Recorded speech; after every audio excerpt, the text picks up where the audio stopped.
നല്ല അടിപൊളി സിനിമ നമ്മൾ കാസർഗോഡ് ഞാൻ കാസർഗോഡ് ജനിച്ച് വളർന്ന കുറെ ഇവിടെ എറണാകുളത്ത് ഉണ്ടായിന് എങ്കിൽ ഈ കാസർഗോഡിന്റെ തനി സ്വഭാവത്തിൽ വന്ന സിനിമയാണിത്. സൂപ്പറായിട്ടുണ്ട്. കാസർഗോഡ് എന്ന് പറഞ്ഞാൽ ഈ പഴയ കാലത്തുള്ള കുറെ സിനിമകളെല്ലാം പറഞ്ഞിട്ടുണ്ട്. ഈ മമ്മൂക്കാന്റെ സിനിമയെല്ലാം പറഞ്ഞില്ല. ഇപ്പം അതെല്ലാം കാസർഗോഡിന്റെ തനി സ്വഭാവം എടുത്ത് കാണിച്ചില്ല. കാസർഗോഡ് ഫുള്ളായിട്ട് കാസർഗോഡ് കാണിച്ചിട്ട് അടിപൊളിയായിട്ടുണ്ട്. നല്ല സൂപ്പറായിട്ട് എല്ലാവരും നന്നായിട്ട് ചെയ്തിട്ടുണ്ട്. ഇതിന്റെ പ്രൊഡ്യൂസറെല്ലാം അഭിനയിച്ച സിനിമയാണ്. പിന്നെ കാസർഗോഡിനെ കാണിക്കാൻ കൊടുത്തതായിട്ട് പറ്റും. സ്ക്രിപ്റ്റിംഗ് സൂപ്പർ, അടിപൊളി സ്ക്രിപ്റ്റിംഗ് ആണ്, അടിപൊളി മേക്കിംഗ് ആണ്. ഡയറക്ടറുള്ള സൂപ്പർ ഡയറക്ടറാണ്. നമ്മളെ നാട്ടിലെ പറ്റിയ ഡയറക്ടറാണ്. അതൊന്നും വെച്ചാൽ ഓറും കാസർഗോട്ടാറന്നെ, ഈ കാസർഗോട്ടാരൻ ഈ ഡയറക്ടറും കാസർഗോട്ടാരന്. അതുകൊണ്ട് നമ്മുടെ നാട്ടിനെ നന്നായിട്ട് കാണിച്ച് നമുക്ക് നല്ല ഇഷ്ടമായി. നല്ല സൂപ്പർ സിനിമയാണ്. എല്ലാവരും അടിപൊളിയായിട്ട് സിനിമയെ പ്രോത്സാഹിപ്പിക്കണം. അതെ നമ്മളെ കാസർഗോഡിനെ നിങ്ങൾ എടുത്ത് കാണിച്ചത് തന്നെ അടിപൊളിയായിട്ട് നല്ല സൂപ്പർ ത്രില്ലറാണ്. ധ്യാനിന്റെ നല്ല അഭിനയം, സഞ്ജു ശിവറാം, അങ്ങനെ എല്ലാവരും നന്നായിട്ട് അഭിനയിച്ചിട്ടുണ്ട്. സൂപ്പർ സിനിമ, നമുക്ക് എല്ലാവർക്കും ഇഷ്ടമാവും. എല്ലാവരും കാണും. ഒരു പിന്നെ പൊളിച്ച് പൊടി പാറി അടിപൊളി ഉസാർത്തിൻ മുന്തിരിയാണ്. അടിപൊളി സൂപ്പർ ത്രില്ലർ സാർ. നല്ല സ്ക്രിപ്റ്റ്, നല്ല മേക്കിംഗ്, നല്ല ഡയറക്ടർ, നല്ല അടിപൊളി സൂപ്പർ. എല്ലാവരും കാസർഗോട്ടാറെല്ലാം എല്ലാവരും അഭിനയിച്ചിട്ട് നമ്മളെ പാണ്ടി എന്ന് പറയുന്ന സ്ഥലത്താണ് ഇത് മെയിനായിട്ട് ഒരു ബാങ്ക് ആക്കുന്നത്. ആ താളെല്ലാം നന്നായിട്ട് അഭിനയിച്ചിട്ട് നല്ലതായിട്ട് ഓർക്കെല്ലാം ഉത്സവം. ഇത് അവിടെ ഭയങ്കര ഉത്സവം പോലെ നടത്തുന്നുണ്ട്. കർമ്മന്തോടി എന്ന് പറയുന്ന തിയേറ്ററിലാണ് അവിടെ ഇപ്പോൾ കാസർഗോഡ്. പിന്നെ അതുപോലെ തന്നെ കാസർഗോഡ് മെയിൻ തിയേറ്ററിലുണ്ട്. അവിടെല്ലാം നന്നായിട്ട് ആൾക്കാരുടെ വിളിച്ചിന് നമ്മളെ എല്ലാം വിളിച്ചിട്ടെല്ലാം ചോദിച്ചിട്ടുണ്ട് ഉണ്ടാകുന്ന സിനിമകൾ. സൂപ്പർ അടിപൊളി. വെള്ളിയാഴ്ച എന്ന് പറയാൻ നമ്മൾ ചങ്ങായിമാർന്ന് പറഞ്ഞില്ല, എല്ലാം 3 മണിയാകുമ്പോൾ തീർന്ന് പറഞ്ഞിട്ടുണ്ട്. അപ്പോൾ എല്ലാവരും കാണുന്ന സൂപ്പർ സാർക്കിംഗ് മുന്തിരി സൂപ്പർ ത്രില്ലർ അടിപൊളി സൂപ്പർ. അനുയോജ്യമായ കഥാപാത്രമാണ് ഒരു നടൻ അല്ലെങ്കിൽ നടിയെ അംഗീകരിക്കപ്പെടുന്നത്. തീർച്ചയായിട്ടും ഞാൻ എന്ന് പറയുന്ന നടനെ അംഗീകരിക്കപ്പെടും. അദ്ദേഹത്തിനെ കുറിച്ചൊരു ട്രോളോ അല്ലെങ്കിൽ ഒരു മോശം വാക്കുകളോ ആദ്യം സംസാരിക്കുകയും അത്രമാത്രം ആ ഒരു കഥാപാത്രമായി അദ്ദേഹവും ഇതിനെ അഭിനയിച്ച ഓരോ വ്യക്തികളും മാറിയിട്ടുണ്ട്. അത് ഈ സംവിധായകന്റെ പ്രത്യേക ഒരു സംവിധായകനാണ് കയ്യടി കൊടുക്കേണ്ടത്. ഈ സംവിധായകനാണ് ഒരു നടനെ ഒരു നടിയെ അണിയിച്ച് നമ്മൾക്ക് ഇഷ്ടപ്പെടുന്ന രീതിയിൽ ആക്കിയെടുക്കുന്നത്. പിന്നെ അദ്ദേഹത്തിന് പിൻബലം കൊടുക്കുന്ന പ്രൊഡ്യൂസർ. അങ്ങനെയാണ് ഒരു നല്ല ചിത്രം ഉണ്ടാവുന്നത്. തീർച്ചയായിട്ടും എല്ലാത്തരം പ്രേക്ഷകർക്ക് കാസർഗോഡിന് ഭയങ്കര പ്രാധാന്യം എന്ന് പറയുന്നില്ല. ആർക്കാണ്? കാസർഗോഡ് അവിടെ നടക്കുന്ന ഒരു കഥയായിട്ടാണ് കാണിക്കുന്നത്. തീർച്ചയായിട്ടും കഥാപശ്ചാത്തലം അങ്ങനെയാണെങ്കിലും അതിൽ അഭിനയിച്ചിരിക്കുന്ന കഥാപാത്രങ്ങൾ വളരെ മികച്ച രീതിയിൽ ഉള്ളത് കൊണ്ടാണ് ഒരു പ്രേക്ഷകൻ എന്ന നിലയിൽ എനിക്ക് സംതൃപ്തി നൽകിയത്. എൻ്റെ ഒപ്പം കണ്ടിറങ്ങിയ ആളുകൾ പറഞ്ഞു. ഒരാൾ ഇതിനെ കുറിച്ചൊരു പുതിയ സംവിധാനം നവീൻ ജേക്കബ് എന്ന് പറഞ്ഞ പുതിയ സംവിധായകൻ. അദ്ദേഹം ആദ്യമായിട്ട് സംവിധാനം ചെയ്തെന്ന് പറയില്ല, കാരണം അതുപോലെ ഡയറക്ഷൻ ചെയ്തിരിക്കുകയാണ്.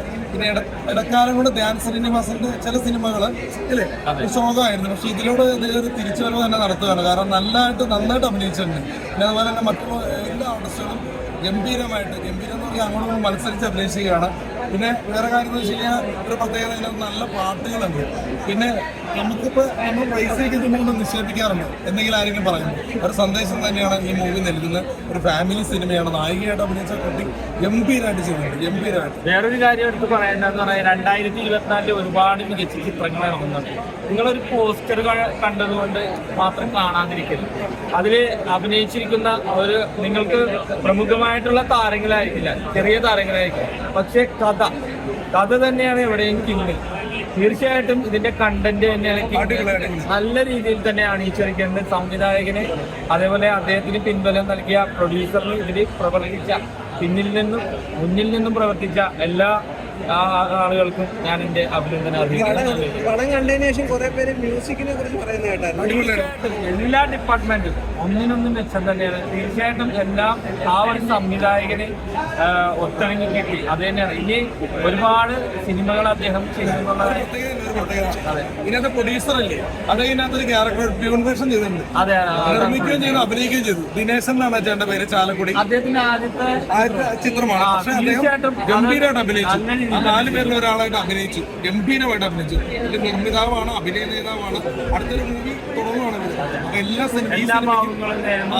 സിനിമകൾ ജയിക്കട്ടെ. 2024 ഒരുപാട് ആർട്ടിസ്റ്റുകൾ അത് വളരെ നന്നായിട്ടുണ്ടെന്ന് കണ്ടിട്ടിറങ്ങിയ എല്ലാവരും പറയുന്നുണ്ട്.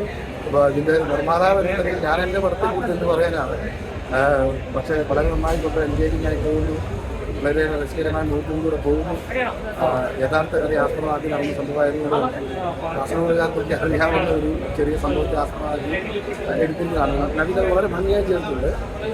മനസ്സ് നിറഞ്ഞാണ് ഞാൻ നിൽക്കുന്നത്. കാരണം എല്ലാം വളരെയേറെ നല്ല അഭിപ്രായങ്ങൾ സിനിമയെക്കുറിച്ചും അല്ലെങ്കിൽ അഭിനയത്തെക്കുറിച്ചൊക്കെ പറയുന്നുണ്ട്. അതിൽ ഒരുപാട് സന്തോഷം. എല്ലാവരും തിയേറ്ററിൽ പോയി ഈ പടം കാണുക, കുടുംബസമയം തന്നെ കാണുക, 2-3 തവണ കാണാനും ശ്രമിക്കുകയാണ്. അപ്പോൾ ഒരുപാട് സന്തോഷം. എല്ലാവരും നന്നായിട്ട് പെർഫോമൻസ് ചെയ്തു തോന്നുന്നു. ആർക്കൊക്കെ എന്ത് തോന്നുന്നു? എല്ലാവരും നന്നായി ചെയ്തിട്ടില്ലേ? ഞാൻ കണ്ടുള്ളതാ. കണ്ടിട്ടിറങ്ങി എല്ലാവരും നല്ലതായി ചെയ്യുന്നതാണ് എല്ലാവരും പറയുക. ഞാൻ നേരത്തെ പറഞ്ഞ പോലെ എൻ്റെ പറഞ്ഞ പണിക്ക് കാര്യം വളരെ നന്നായിട്ട് തന്നെ ചെയ്യുന്നുണ്ട്. എനിക്ക് അന്ന് എൻ്റെ പറഞ്ഞതിൻ്റെ സമയത്തിലാണ് എന്താണ് ഫിനാൻഷ്യൽ എന്താണ് ഉള്ളതല്ല. നല്ലൊരു സിനിമ മലയാള സിനിമ എടുക്കാൻ സാധിച്ചു എന്നെങ്കിൽ ഞാനോടും നവീനോടും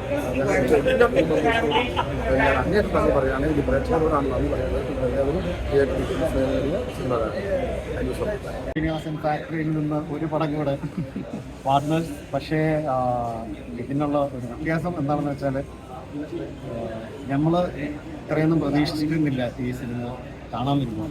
സിനിമയുടെ അവസാനം ഒരു കയ്യടി ഓഡിയൻസിൻ്റെ കാര്യം, അത് ആൾക്കാരെ സിനിമ എൻഗേജ് ചെയ്തു എന്നുള്ളതിൻ്റെ പ്രതീകമാണ്. നമ്മൾ ഈ സിനിമ വളരെ ചെറിയ നിലയിൽ ഷൂട്ട് ചെയ്തതുകൊണ്ട് ചെറിയ സിനിമയായിട്ടാണ് നമ്മളൊക്കെ കൺസീവ് ചെയ്തത്. പക്ഷേ അതൊന്നും സ്ക്രീനിൽ കാണാൻ നമുക്ക് പറ്റിയില്ല. അതിന് പെർഫെക്റ്റ് വലിയ സിനിമയുടെ അതേ രീതി തന്നെ നമുക്ക് ഫീൽ ചെയ്തു. കഥ കൃത്യമായിട്ട് ഫോളോ ചെയ്യാനും അതിലെ അവസാനത്തെ ട്വിസ്റ്റ് ആൻഡ് ടേൺസ് ഒക്കെ ഓഡിയൻസിന് ഭയങ്കരമായിട്ട് എൻജോയ് ചെയ്തു എന്നുള്ളതാണ് ലാസ്റ്റിൽ കിട്ടിയ കൈഡി സൂചിപ്പിക്കുന്നത്. അപ്പോൾ ഈ സിനിമ പ്രേക്ഷകർ തിയേറ്ററിൽ കണ്ട് വിജയിപ്പിക്കണം. ചെറിയ സിനിമകൾ വിജയിക്കുന്നതും ഇൻഡസ്ട്രിക്ക് വളരെ ആവശ്യമാണ്. കൂടുതൽ പുതിയ സംവിധായകരെയും പുതിയ തിരക്കഥാകൃത്തുക്കളെയും പുതിയ നടീനടന്മാരെയും ഒക്കെ ഉണ്ടാക്കിയെടുക്കാൻ ഇതുപോലെയുള്ള